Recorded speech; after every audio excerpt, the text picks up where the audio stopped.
বাংলাদেশের রাজনীতিতে ধর্ম দিয়ে অনেক বিভাজনের সৃষ্টি করা হয়।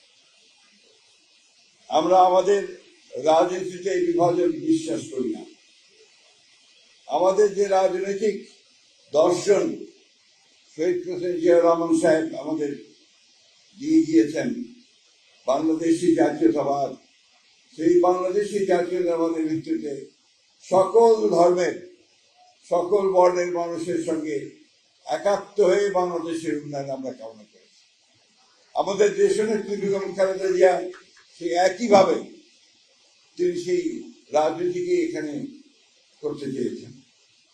এখন আমাদের যিনি প্রধানমন্ত্রী, আমরা সবাই জানেন যে তিনি অতি অল্প সময়ের মধ্যে বাংলাদেশের মানুষের হৃদয় জয় করে চলছেন। দীর্ঘকাল ফ্যাসিস্ট সরকারের অত্যাচারে নিপীড়িত হয়ে বিদেশে নির্বাসিত অবস্থায় ছিলেন। তারপরে দেশে এসে আপনাদের সহযোগিতায় বাংলাদেশের মানুষের ভালোবাসা নিয়ে তিনি একটা সত্যিকার অর্থেই একটা অবাধ নিরপেক্ষ নির্বাচনের মধ্য দিয়ে সরকার গঠন করার পরে তিনি কাজ করে চলেছেন এবং তার কাজের প্রধান জায়গাটাই হচ্ছে সাধারণ মানুষের উন্নয়ন। মোজো বিরাট কারবার। মোজো 1 লিটার ও 2 লিটার কিনে তুমিও জিতে নিতে পারো ফ্যামিলি কার, স্পোর্টস বাইক, টিভি, আইফোন ছাড়াও থাকছে লক্ষ লক্ষ নিশ্চিত গিফট। আপনারা দেখেছেন যে তিনি এখন ফ্যামিলি কার্ড, কৃষক কার্ড এবং আপনারা আরো লক্ষ্য করেছেন যে ধর্ম উপরেও তিনি কাজ করতে চাচ্ছেন। যে সমস্ত ধর্মীয় প্রতিষ্ঠানগুলো আছে, যেমন মুসলমানদের জন্য মসজিদ, তার ইমাম, মুয়াজ্জিন, মন্দিরের পুরোহিত এবং আপনার বৌদ্ধ মন্দিরের যারা দায়িত্বে থাকেন তারা, এবং একই সঙ্গে চার্চের যারা দায়িত্ব থাকেন তাদেরকে তিনি একটা ভাতার ব্যবস্থা করেছেন, যেটা কখনোই কেউ চিন্তা করতে পারে। এইভাবে ধর্মকে সবার মধ্যে যেন সকলে সকল ধর্ম পালন করতে পারে, সবার মধ্যে তিনি চেয়েছেন যে আমরা বাংলাদেশকে কোনো সুনির্দিষ্ট ধর্মের জন্য এখানে কেউ সুবিধা দিতে না পারে, বাংলাদেশ সবার জন্য কাজ করতে পারে। আপনাদের এখানে আসার আগে আমরা মাননীয় প্রধানমন্ত্রীর নেতৃত্বে আমরা আরেকটা সভাতে আমরা উপনীত হয়েছিলাম।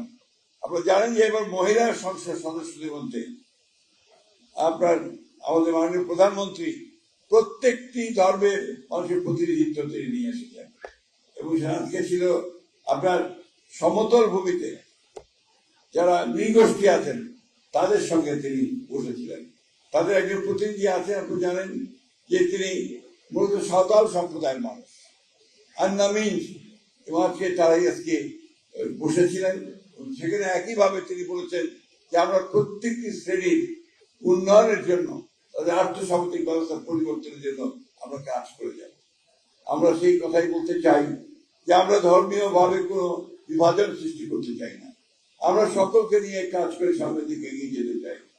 দুর্ভাগ্য আমাদের, আমরা 1971 সালের স্বাধীনতা যুদ্ধে আমরা যখন একসাথে যুদ্ধ করে লড়াই করে হিন্দু, মুসলমান, বৌদ্ধ, খ্রিস্টান এই দেশটা স্বাধীন করেছিলাম, সেই যে বোধ, সে বোধটাকে একটা বিশেষ অপশক্তি বারবার আঘাত করার চেষ্টা করেছে। আজকেও সেটা আছে।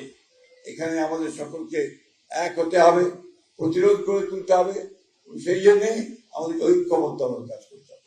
আমরা অত্যন্ত আনন্দের সঙ্গে জানাতে চাই যে বিগত নির্বাচনে আপনারা আমাদের যে সহযোগিতা করেছেন, সেই সহযোগিতার জন্য আমরা অবশ্যই কৃতজ্ঞতার সঙ্গে আমাদেরকে স্মরণ করব।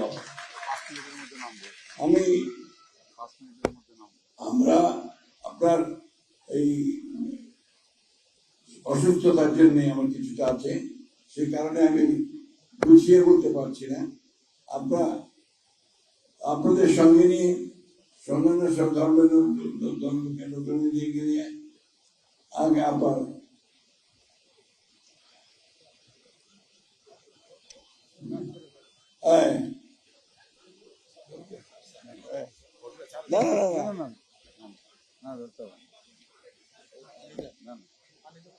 না আমরা একসাথে এগিয়ে যাব এবং আমাদের বাংলাদেশের যে